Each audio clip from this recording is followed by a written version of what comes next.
भारत बांग्लादेश की दुश्मनी जारी। भारत के चावल का बांग्लादेश में विरोध। आखिर भारत का चावल यूएई से क्यों आया?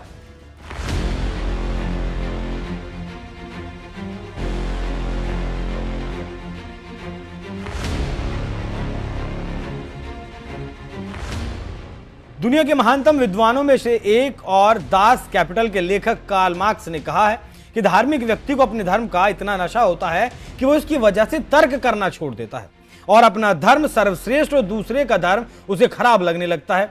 और ये बात 100% सही भी है। और ये बात दो देशों पर लागू भी होती है, पहला पाकिस्तान और दूसरा बांग्लादेश। बांग्लादेश नया नया मौलाना बना है और पाकिस्तान पुराना मौलाना है, और उसकी दशा देख लीजिए क्या है। ठीक उसी तरह इस्लामिक देश और कट्टर मुसलमान के चक्कर में बांग्लादेश नया इस्लामिक कंट्री बनने की तरफ आगे बढ़ रहा है। इसका साथ दे रहा है पाकिस्तान, इसलिए अपने भिखारी दोस्त पाकिस्तान से गलबहियां कर रहा है और अपने रिश्ते लगातार सुधार रहा है।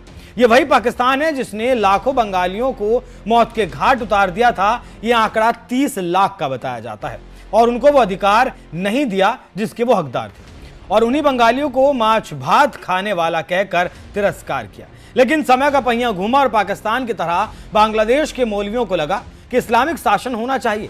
फिर क्या था, तख्ता पलट कर दिया और अमेरिका ने सहयोग भी किया। अब बांग्लादेश दुनिया के लोकतांत्रिक सिद्धांतों को तिलांजलि देकर शरिया लागू करने की तैयारी में है। ऐसे में बांग्लादेश अपने बाप भारत को भूल गया और अब अपने बाप से दुश्मनी करने की सोच भी रहा है। तभी तो चिकन नेक पर पाकिस्तानी जनरल को लेकर गए और बांग्लादेश का विवादित नक्शा भी दिया। इसी को लेकर भारत ने कड़ी प्रतिक्रिया दी है। मामला तो कई है, लेकिन ताजा मामले की अगर बात करें तो भारत ने इस पर रिएक्ट किया है। खबरों की माने तो यूएई से बांग्लादेश के लिए चावल का आयात हुआ, जिसको लेकर बांग्लादेश में सवाल उठ रहे हैं।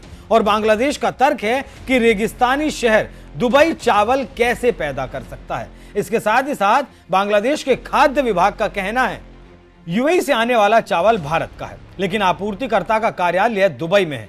दुबई के रास्ते चावल आयात करने पर अतिरिक्त लागत आती है, जो जनता के पैसे की बर्बादी है। यूएई चावल उत्पादक देश नहीं है, बल्कि वो भारत से चावल आयात करता है। तो आप समझ सकते हैं कि क्या हो रहा है और क्यों बांग्लादेश में बवाल मचा है, और भारत के चावल पर बांग्लादेश में राजनीति हो रही है। लेकिन इन सब बवाल के बीच एक बात तो तय हो गई है कि भारत बांग्लादेश के रिश्ते काफी बुरे दौर से गुजर रहे हैं।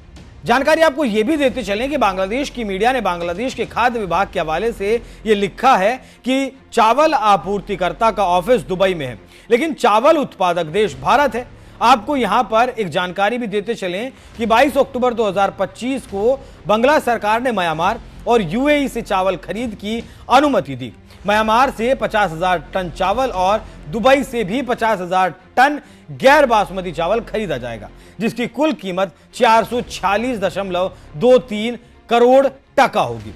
बस इसी बात से बवाल मचा है और कहा जा रहा है कि रेगिस्तान में चावल कब से पैदा होने लगा। चावल भारत का है और भारत से सीधे ना खरीद कर दूसरे देश के जरिए खरीदा जा रहा है, जिसका अतिरिक्त भार बढ़ रहा है बांग्लादेश की जनता के ऊपर। इससे आप समझ सकते हैं कि क्यों यूनुस सरकार फंस गई।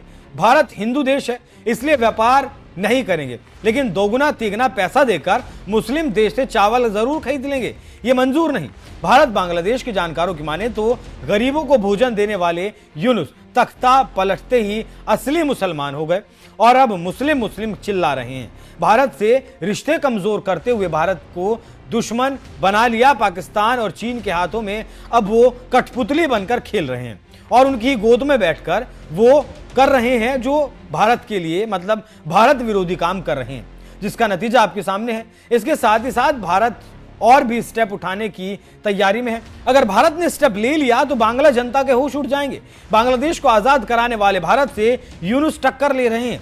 देखना होगा कि आखिरकार बांग्लादेश को बुद्धि कब आती है और आगे क्या होता है। लेकिन एक बात तो तय है कि जिस तरह से पाकिस्तान दिवालिया होने के कगार पर है और होता ही रहता है, इसलिए पाक पीएम कटोरा लेकर सऊदी जाते हैं और समझौता करके पैसे लाते हैं और अपने देश के कई हिस्सों को सऊदी अरब और चीन को दे दिया जाता है। वो दिन दूर नहीं जब बांग्लादेश भी खुद कटोरा लेकर घूमेगा और ऐसे ही भीख मांगता घूमेगा।